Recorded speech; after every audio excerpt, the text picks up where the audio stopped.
қағба мен Зәмзәм құдығының арасын тек 21 метр ғана бөліп тұр.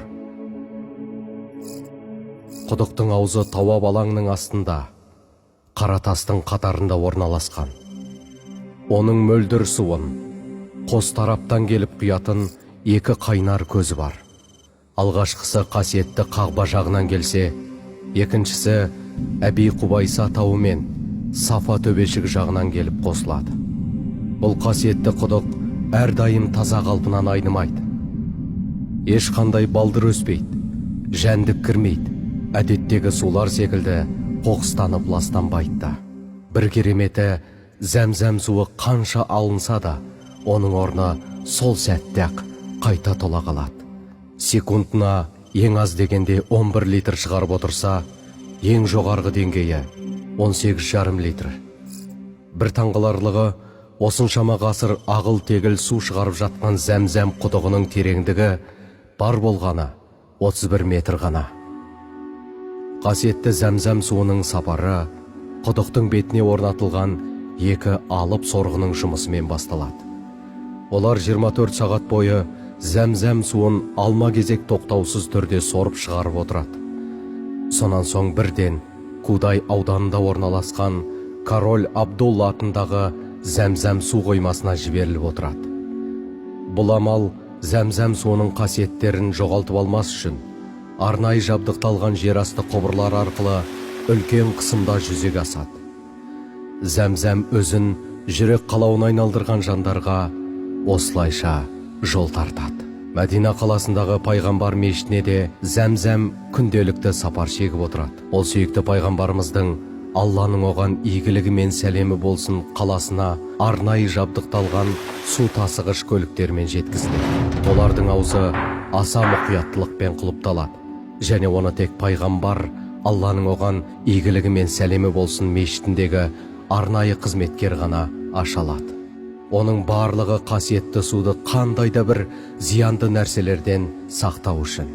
Пайғамбар мешітіне жай күндері 150 мың литр су тасымалданса, қажылық, Рамазан секілді маусым кездері оның мөлшері 400 мың литрге дейін жетеді. Зәмзәмді сорғызу, айдау, құбырлар жүйесі мен су қоймалар істері СКАДА деп аталатын соңғы технология арқылы бақыланып отырады.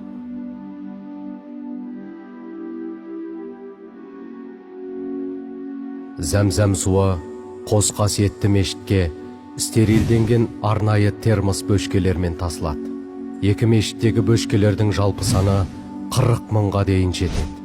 Бөшкелер мешіттің тұс-тұсы мен бұрыш-бұрышына аса ұқыптылықпен қойылады.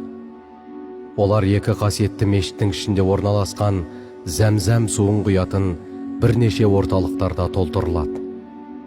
Сосын қақпақтары мұқият жабылып, электрлі көліктерге артылады да, тізбектелген күйде мешіт ішіндегі орындарына бағыт алады. Мешітке келіп намаз оқушылардың қалауына сәйкес, қасиетті су салқын әрі жылы күйінде қойылады. Бөшкелердің жанына су ішу үшін пластик стакандар салынады. Олардың жалпы саны күн сайын 2 миллионға жетіп жығылады. Қажылардың денінің саулығы үшін әр стакан бір-ақ мәрте қолданылады. Бөшкелердің тағы бір ерекшелігі, олар Зәмзәмға шаң тозаң мен микроб түсіп ластанбас үшін жоғардан құлыптанып отырады. Зәмзәм бөшкелері сырттағы жуу орталықтарында әрдайым аса ыждағаттылықпен жуылып, стерилді кезеңнен өтіп отырады.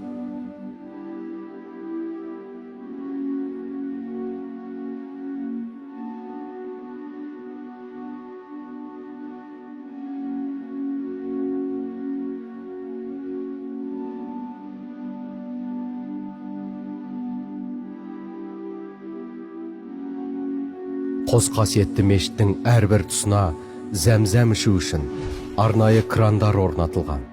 Олар барлық қабаттардағы бұрыштарға, дәліздерге және мешіттің сыртқы қабырғалары мен аулаларына дейін қойылған.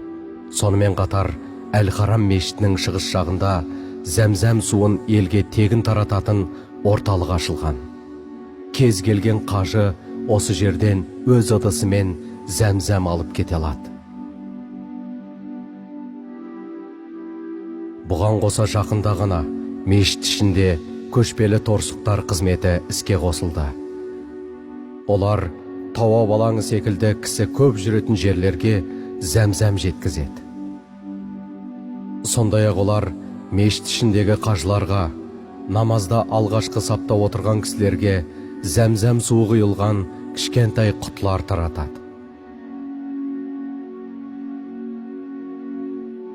Әл-Харам мешітінде ішілетін бір күндік зәмзәм суының мөлшері 700 000 литрге жетеді.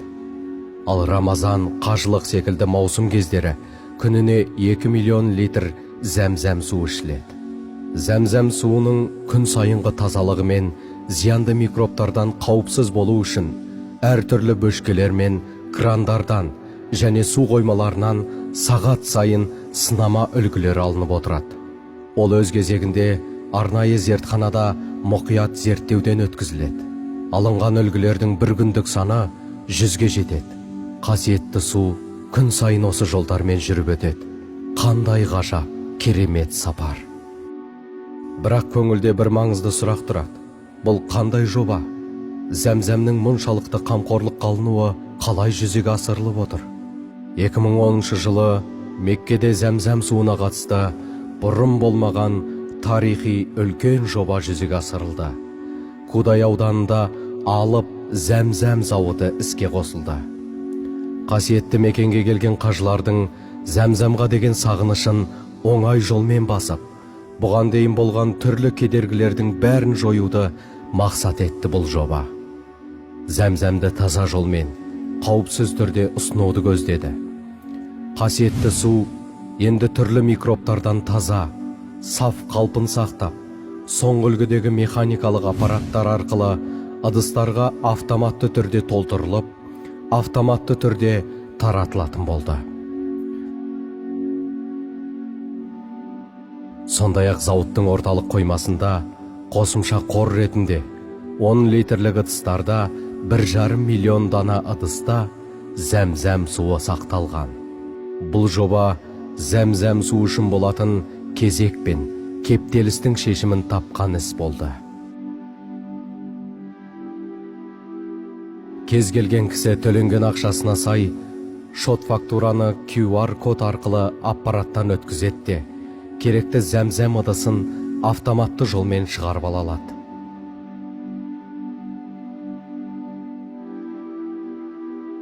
Әрдайым жақсылықты мақсат тұтқан көшбасшының жолы тек жақсылыққа жетелейді. Екі қасиетті мешіттің қызметкерлері бұл жолда қандай жанкештілікке баруға да әзір. Қандай қиындық болса да, олардың асыл мұратына кедергі бола алмақ емес. Зәмзәм суымен қамтамасыз етудің әлемдік деңгейдегі үлгісін көтеру үшін, әрі берекелі судың мөлдір қалпын сақтап қалу мақсатында, екі қасиетті мешітте ең таңдаулы қызметкерлер тобы құрметті қызметке әрдайым сақадай сай тұрады. Әлемдердің Раббысы Алла Тағаланың өзі оларды осы жұмысқа таңдап алып келгендей. Олар өздерінің өмірлері мен тәжірибелерін зәмзәм суын Алланың жер бетіндегі ізгі құлдарына еш кедергісіз жеткізуге арнап жатыр. Өз ісінің ардақты шеберлері, ең таңдамалы басқарушылар мен жұмысшылар, ең үздік қызметкерлер мен жауапты тұлғалар, оларды жаратушы Алла Тағала мен қажылардың арасын жалғап жатқан алтын көпір десе болар. Олар осы ұлы жауапкершілікке сай, шынайы ықыласты, мызғымас дәстүріне айналдырып, оны жүрекке терең байлауға тырысқан жандар.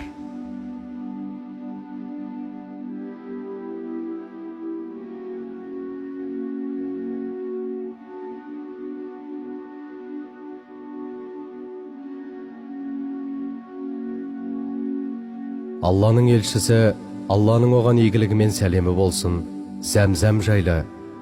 Ол берекелі су, ол тойымды тағам деген.